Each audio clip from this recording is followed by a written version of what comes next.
ഒരു പ്രശസ്തനായ ശാസ്ത്രജ്ഞൻ പല ജോലി ചെയ്യുന്ന റോബോട്ടുകളെ ഉണ്ടാക്കി. അതിൽ അദ്ദേഹം നല്ല കഴിവുള്ളവനായിരുന്നു. അദ്ദേഹത്തിന്റെ വീട്ടിൽ തന്റെ വീട്ടിലേക്ക് വരുന്നവരെ സ്വീകരിക്കുന്നത് മുതൽ കിച്ചണിൽ പാചകം ചെയ്യുന്നതുവരെ റോബോട്ട് ആയിരുന്നു.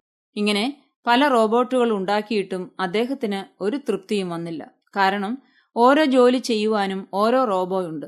എന്നാൽ എല്ലാ ജോലിയും ഒറ്റയ്ക്ക് ചെയ്യാൻ കഴിയുന്ന ഒരു റോബോട്ടിനെ ഉണ്ടാക്കാൻ തനിക്ക് ഇതുവരെ സാധിച്ചില്ല.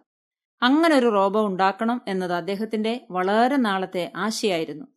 അങ്ങനെ കഷ്ടപ്പെട്ട് വളരെ ശ്രമകരമായി അദ്ദേഹം തന്റെ ആഗ്രഹം പൂർത്തിയാക്കി. അദ്ദേഹം ചെയ്യുന്ന എല്ലാ ജോലിയും ആ ഒരു റോബോ ചെയ്യും. ആ ശാസ്ത്രജ്ഞൻ വളരെ സന്തോഷിച്ചു.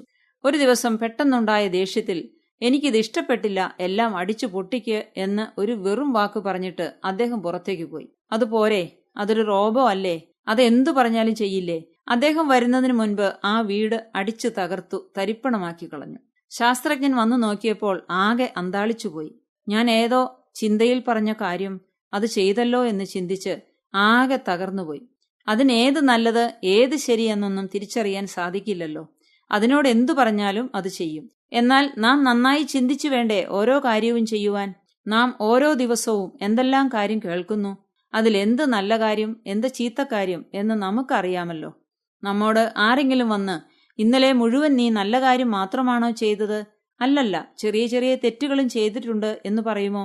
അങ്ങനെ പറഞ്ഞിട്ടുണ്ടെങ്കിലും നാമും ആ ജീവനില്ലാത്ത റോബോട്ടിനെ പോലെയാണ്.